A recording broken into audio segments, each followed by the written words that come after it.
अब यूपीएससी की नई चेयरमैन प्रीति सूदन होंगी, जो मनोज सोनी की जगह लेंगी, जिन्होंने समय से पहले ही अपने निजी कारणों की वजह से इस्तीफा दे दिया था।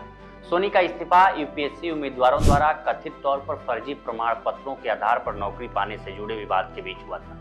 प्रीति सूदन की नियुक्ति 1 अगस्त 2024 से प्रभावी होगी, जो 29 अप्रैल 2025 तक होगी। साल 1983 बैच की आंध्र प्रदेश कैडर की आईएएस प्रीति सूदन का प्रशासनिक करियर शानदार रहा है। उन्हें केंद्र की मोदी सरकार की कई फ्लैगशिप योजनाओं के सफल क्रियान्वयन के लिए सराहा जाता है। ऐसे में हम इस वीडियो में प्रीति सूदन के बारे में जानेंगे कि आखिर एक प्रशासनिक अधिकारी के तौर पर उनका करियर कैसा रहा। नमस्कार, मैं उपेंद्र कुमार।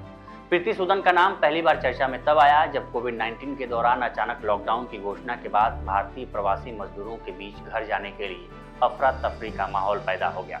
उस वक्त प्रीति सूदन केंद्रीय स्वास्थ्य सचिव थी। इस वक्त कोरोना की रोकथाम को लेकर केंद्रीय स्वास्थ्य मंत्रालय देश के हर राज्य के साथ समन्वय के साथ काम कर रहा था। ऐसे में स्वास्थ्य सचिव प्रीति सूदन पर राज्य और केंद्र के बीच समन्वय बिठाने की जिम्मेदारी थी।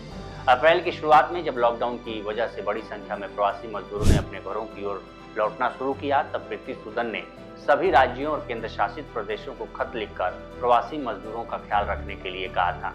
बहुत कम लोगों को पता है कि बिजनेस वर्ल्ड ने प्रीति सूदन को भारत की सर्वाधिक प्रभावशाली महिलाओं की सूची में जगह दी थी। प्रीति सूदन दुनिया की सबसे बड़ी health protection scheme Ayushman Bharat योजना की प्लानिंग और क्रियान्वयन का भी मुख्य हिस्सा रही हैं। एक बार इस स्कीम को लेकर उन्होंने कहा था कि इस स्कीम में सबसे कठिन काम था लाभार्थियों को चुनना, हॉस्पिटलाइजेशन कैसे और इसमें किन बीमारियों को कवर किया जाएगा। आयुष्मान भारत योजना मोदी सरकार की बड़ी सफलता मानी जाती है। विश्लेषकों का मानना रहा है कि साल 2019 में नरेंद्र मोदी के दोबारा प्रधानमंत्री बनने में इस योजना का बड़ा योगदान रहा।